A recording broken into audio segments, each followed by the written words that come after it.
पात्रता का विकास अगर आप कर लेंगे तो आप समझ लीजिए कि वही लाभ आपको मिलेगा जो बीज को मिलता है। अंकुर तो बीज में से ही पैदा होता है ना, बीज के भीतर वृक्ष छिपा रहता है ना। आपके भीतर भी वृक्ष छिपा हुआ है और आप एक बीज है।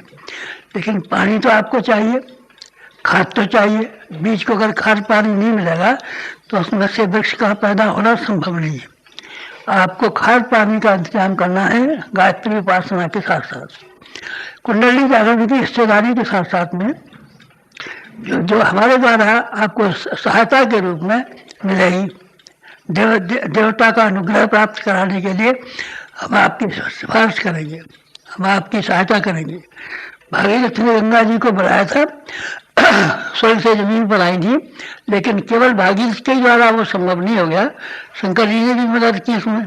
शंकर जी की सहायता अगर नहीं रही होती, शंकर जी ने अपने बालों को नहीं खोला होता, तो केवल भागीरथ अपनी योगाभ्यास के द्वारा, तप के द्वारा गंगा को बुलाने में शायद समर्थ नहीं हुए होते। इसीलिए हमारी भी कुछ भूमिका है, आपको ऊंचा उठाने में हमारी भी भूमिका है, लेकिन उस भूमिका से पहले आपको अपनी पात्रता का विकास करना चाहिए।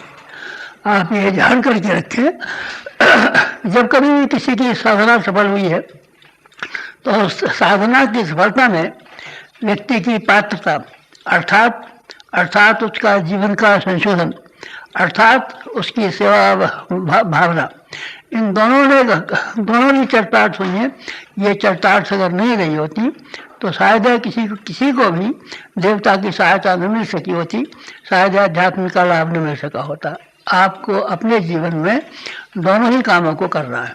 अपने आप को धो करके साफ करना है, आपकी मलिनता को साफ करना है। मलिनता को साफ नहीं करेंगे तो फिर धुलाई कपड़े की नहीं होगी तो रंगाई कैसे होगी। इसीलिए रंग आपके ऊपर बढ़िया चढ़े, इसीलिए धोने का काम आपके जिम्मे है। आपको अपना जीवन श्रेष्ठ बनाना है। घर से जैसे आप आए थे उससे जाने के बाद में जब आप जाएं तो अपने जीवन को श्रेष्ठ बना करके